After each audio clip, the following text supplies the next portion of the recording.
belakang. Ada yang kasih hadiah bola ya. Jangan sampai nggak dapat nanti. Ada bola, kasih bola. Bapak Ibu dan Saudara yang terkasih di dalam Tuhan, perempuan-perempuan ternyata lebih dahulu bangun pagi. Dan itu bisa saya saksikan hari ini, tadi pagi. Saya yakin di rumah kita ada ibu-ibu yang cepat bangun karena harus masak. Ya. Yang bapak-bapak masih ada kesempatan untuk tertidur dan terlelap sedikit sampai jam kira-kira kurang lebih 4:30 barangkali. Ya, baru mulai. Karena pagi-pagi sekali kita harus bangun. Jadi kebiasaan pagi-pagi, saya ingat waktu saya di kampung saya itu orang Kristen semua, dan di samping gereja ada kuburan. Ya. Jadi pagi-pagi benar, kira-kira jam 4 kita sudah bangun. Jadi alat musik organ yang sudah tua itu diangkut. Jadi ibadah di kuburan. Harus ibadah di kuburan, kontekstual. Ya, jadi sesuai dengan konteksnya. Kalau di kuburan itu ya sudah bangkit orang-orang yang mati, ya. Dengan memperingati bahwa Yesus bangkit, berarti orang mati juga akan dibangkitkan, namun nanti, ya. Jadi pagi-pagi benar sudah bangun dan mau menyaksikan bahwa memang kubur itu kosong. Nah, perempuan-perempuan, suatu kebiasaan atau tradisi bagi orang Israel adalah memberi rempah-rempah. Jadi kuburan tidak ditutup, bisa dibuka karena dia seperti gua, kemudian masuk dan diberi rempah-rempah. Bapak Ibu dan Saudara yang terkasih dalam Tuhan, kita melihat ayat sebelumnya setelah Yesus mati, di ayat 55 berkata, dan perempuan-perempuan yang datang bersama-sama dengan Yesus dari Galilea ikut serta, dan mereka melihat kubur itu dan bagaimana mayatnya dibaringkan. Artinya tahu betul, karena ada teori yang berkata murid-murid salah kubur. Akhirnya mereka bercerita Yesus bangkit, padahal kubur yang salah mereka masuki. Ada satu cerita, dan sampai sekarang ya teori tentang itu ada, sehingga betul-betul Yesus tidak bangkit dalam pengertian dia mati. Nah, murid mengarang cerita karena memang salah kubur, ya, salah kubur. Tetapi ayat ini berkata bahwa perempuan-perempuan itu tahu persis di mana letak dari mayat Yesus. Ya. Mereka tahu dan mereka tidak akan mungkin salah. Dan setelah pulang, ayat 56, mereka menyediakan rempah-rempah dan minyak mur, dan pada hari Sabat mereka beristirahat menurut hukum Taurat. Hari Sabat tidak boleh melakukan aktivitas. Berarti besok pagi mereka harus merempah-rempahi, memberikan rempah-rempah kepada mayat untuk mengawetkan mayat itu. Tetapi betapa kagetnya mereka. Saudara yang terkasih di dalam Tuhan, berita tentang kebangkitan Yesus sudah Yesus sampaikan. Akan bangkit hari ketiga itu, sebabnya betul-betul serdadu pasukan disiapkan dan batu itu sangat besar. Di bagian lain, ketika perempuan-perempuan itu sedang berjalan menuju kuburan, mereka berbicara siapa nanti yang akan menggulingkan batu. Ya. Mereka berkata siapa nanti, karena mereka tahu tidak akan mungkin kekuatan mereka menggulingkan batu itu. Jadi batu itu dikasih begitu besar dan dimeteraikan dan dijaga. Dan di bagian lain kita melihat, ya, dalam kitab Injil yang lain dikatakan ada seorang serdadu yang tahu persis siapa yang menggulingkan batu itu. Tetapi kemudian diberi upah untuk tutup mulut dan buat satu cerita bahwa murid-murid mencuri mayat itu, dan sampai sekarang beredar. Itu sebabnya banyak orang yang masih sulit percaya kalau Yesus sudah bangkit. Saudara yang terkasih di dalam Tuhan, hari ini kita memperingati kebangkitan Yesus. Yesus keluar dari kubur itu, Yesus keluar dari maut itu. Jadi kebangkitan itu artinya maut tidak mampu menahan dia, maut tidak mampu mencengkeram dia, dan dia taklukkan maut itu, dia tanggalkan maut itu, dia tinggalkan maut itu, dan dia menang terhadap maut itu. Dia hidup, dia berkuasa, Yesus hidup. Tetapi di dalam keterbatasan murid-murid untuk mengerti, padahal jauh sebelumnya Yesus sudah memperingatkan mereka hari ketiga dia akan bangkit. Yesus sudah bercerita, Yesus sudah memberikan terus pengajaran ini, terus memberikan pengajaran ini supaya mereka memiliki pengharapan. Namun kenyataannya mereka kecewa. Di Jumat Agung itu mereka kecewa, mereka lari, mereka menyangkal Yesus iman mereka tergoncang. Kalau mereka masih ingat apa yang Yesus katakan, sebenarnya hari ini ya seperti kita peringati adalah satu hari sukacita, tidak perlu gelisah, karena mereka akan melihat satu mukjizat, suatu perbuatan ajaib bahwa guru mereka, Tuhan mereka yang selalu bersama-sama dengan mereka akan bangkit dari kubur. Tetapi karena peristiwa di hari Jumat itu begitu mencekam, menghilangkan ingatan mereka akan firman.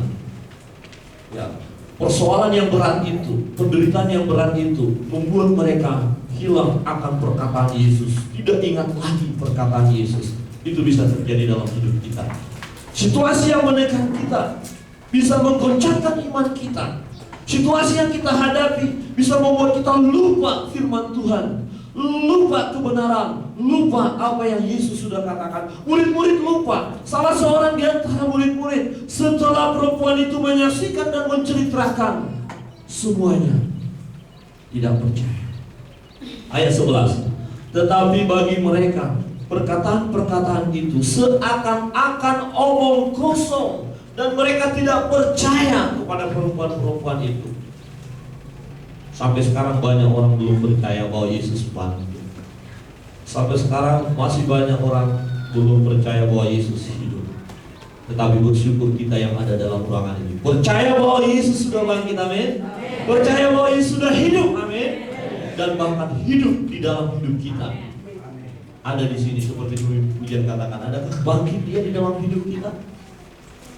Apa arti kebangkitan Yesus bagi kita? Ini yang penting. Saudara yang terkasih di dalam Tuhan, murid-murid datang, perempuan-perempuan datang menyaksikannya. Sebelum ke-11 murid dan salah seorang Petrus yang memang sulit percaya, mencoba membuktikannya. Ayat 12, sungguh pun demikian, Petrus bangun lalu cepat-cepat pergi ke kubur itu. Ketika ia menjenguk ke dalam, ia melihat hanya kain kapan saja. Lalu dia pergi dan bertanya dalam hatinya, apa yang kiranya telah terjadi. Belum ingat firman Tuhan, belum ingat perkataan Yesus, masih mengandalkan kekuatannya, masih berkecamuk dengan situasi yang ada. Dan dia berpikir, dia bertanya-tanya dalam hatinya, apa yang terjadi? Mengapa seperti ini? Siapa genangan yang mencuri Yesus? Di bagian lain dikatakan perempuan itu ketika berjumpa ya dengan malaikat itu, dia berkata, apakah engkau mencuri mayat guru kami? Apakah engkau mencuri mayat Tuhanku? Bahkan waktu Yesus menunjukkan diri, dia kira tukang kebun sungguh terlalu. Yesus dikira tukang kebun, tukang jaga kubur. Wah. Seringkali kita juga dalam hidup kita kayaknya salah mengerti tentang Yesus. Salah mengerti tentang Yesus. Itu bisa terjadi. Kenapa?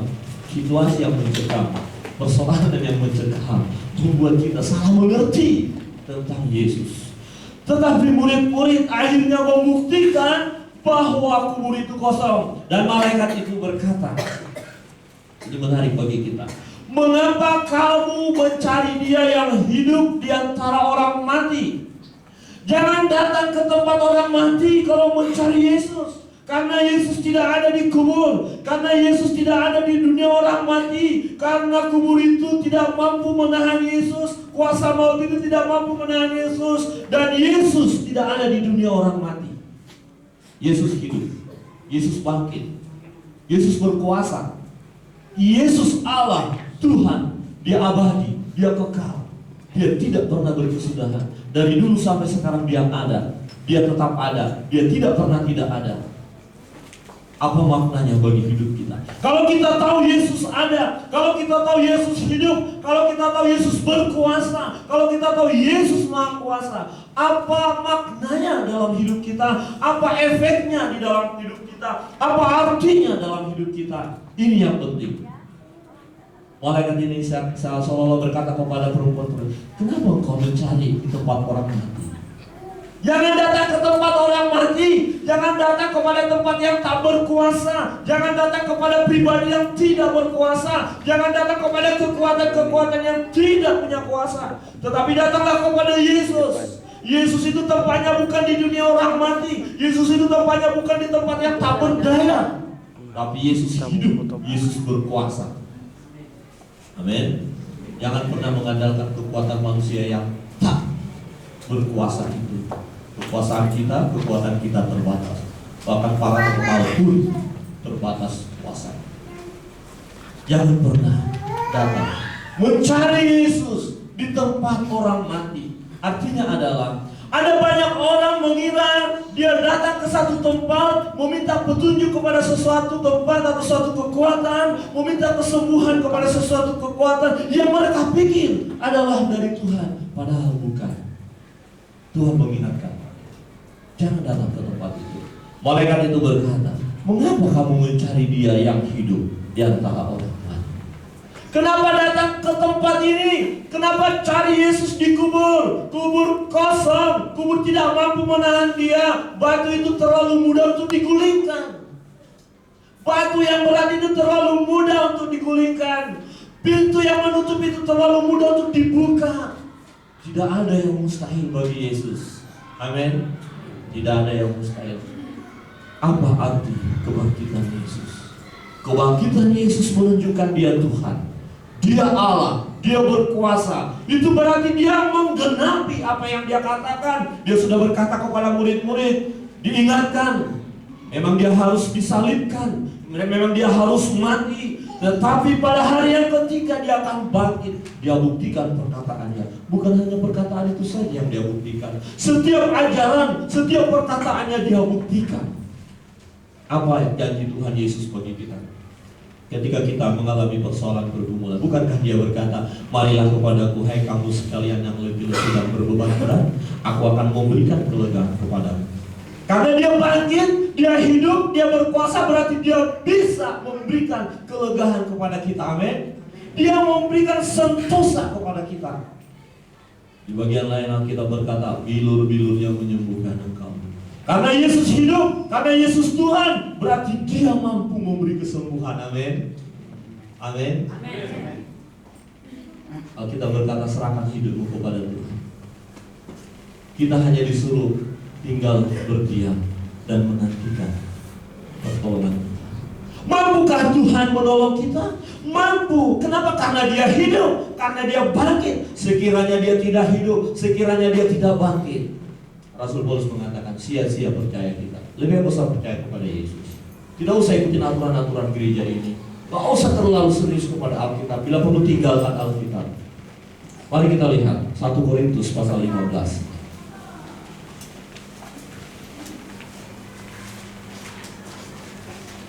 1 Korintus pasal 15. Ada orang yang mulai goncang imannya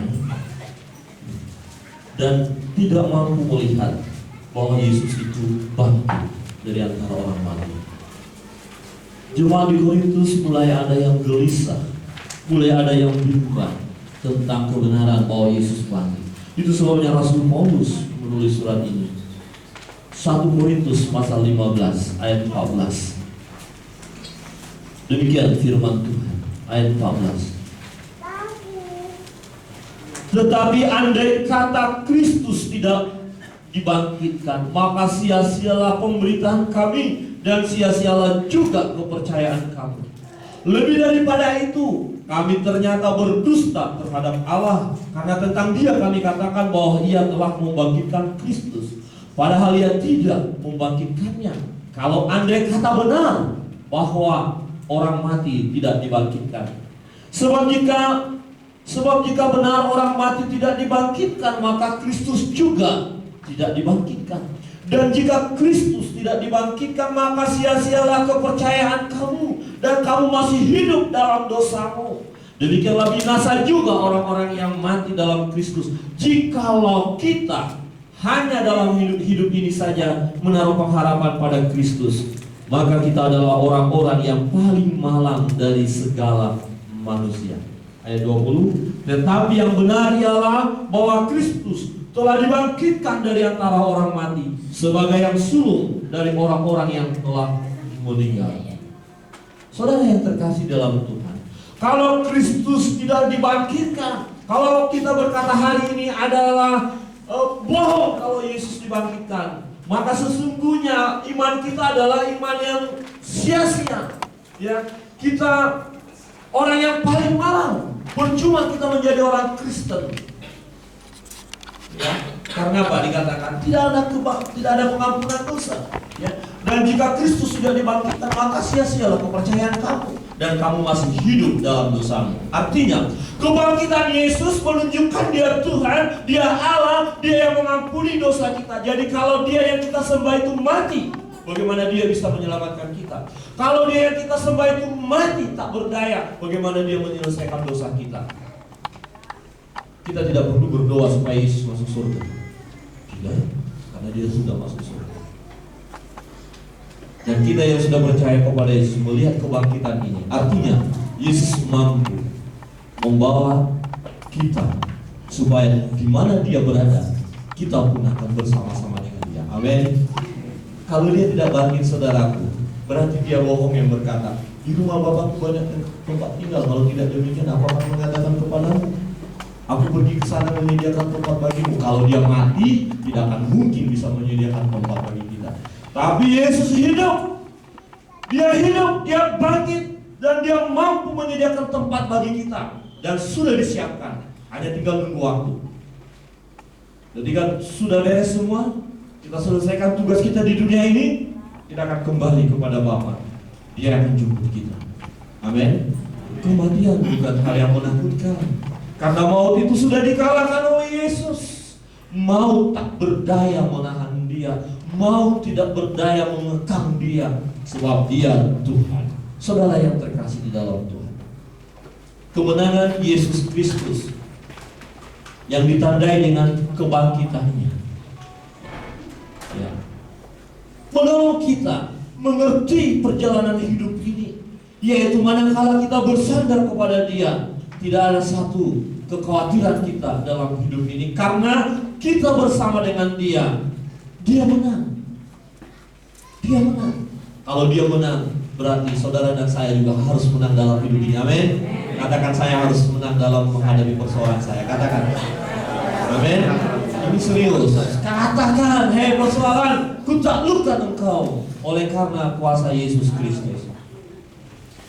Tetapi kalau Yesus tidak bangkit, omong kosong kita bilang kita bisa menang. Siapa kita? Omong kosong. Saya mau katakan, saudara tidak akan bisa menang kalau Yesus tidak bangkit.